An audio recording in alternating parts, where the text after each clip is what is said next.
सूत जी बोले, हे ऋषियों, मैं और भी एक कथा सुनाता हूँ, उसे भी ध्यानपूर्वक सुनो। प्रजापालन में लीन तुंगध्वज नाम का एक राजा था। उसने भी भगवान का प्रसाद त्याग कर बहुत ही दुख सहन किया। एक बार वो वन में गया। वन्य पशुओं का शिकार कर वो एक बड़ के वृक्ष के नीचे आ पहुंचा। वहां उसने देखा कुछ ग्वाले अपने बंधुओं सहित भक्तिभाव से श्री सत्यनारायण भगवान का पूजन कर रहे थे, परंतु अभिमानवश राजा ने उन्हें देखकर भी न तो पूजा स्थल में प्रवेश किया और न ही भगवान को नमस्कार किया। ग्वालों ने आदरपूर्वक राजा को प्रसाद दिया, किंतु राजा ने वो प्रसाद न तो ग्रहण किया और उसे वहीं छोड़कर अपने नगर की ओर चला गया। जब राजा नगर पहुंचा तो उसने देखा वहां सब कुछ तहस-नहस हो चुका था। तभी वो समझ गया, ये सब श्री सत्यनारायण भगवान की लीला है।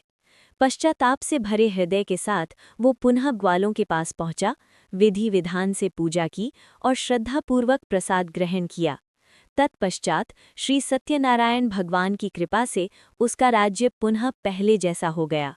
दीर्घकाल तक सुख भोगने के पश्चात मरणोपरांत उसे स्वर्गलोक की प्राप्ति हुई। जो मनुष्य इस परम दुर्लभ व्रत को करता है, वो श्री सत्यनारायण भगवान की अनुकंपा से धन धान्य को प्राप्त करता है, निर्धन धनी बनता है, भय मुक्त होकर जीवन जीता है। संतानहीन मनुष्य को संतान सुख की प्राप्ति होती है और समस्त मनोरथ पूर्ण होने पर मानव अंतकाल में वैकुंठ धाम को प्राप्त होता है। सूत जी बोले, जिन्होंने पहले इस व्रत को किया था, अब उनके दूसरे जन्म की कथा कहता हूँ।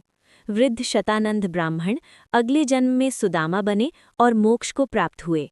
लकड़हारा अगले जन्म में निषाद बनकर मोक्ष को प्राप्त हुआ। उल्कामुख नाम का राजा दशरथ बनकर वैकुंठ धाम को गया। साधु नाम के वैश्य मोरध्वज बनकर अपने पुत्र को आरे से चीरकर मोक्ष को प्राप्त हुए। महाराज तुंगध्वज अगले जन्म में स्वयंभू होकर भगवान में भक्तियुक्त कर्म कर मोक्ष को प्राप्त हुए। इति श्री सत्यनारायण व्रत कथा का 5वां अध्याय संपूर्ण। श्रीमन नारायण नारायण नारायण, भजमन नारायण नारायण नारायण। श्री सत्यनारायण भगवान की जय।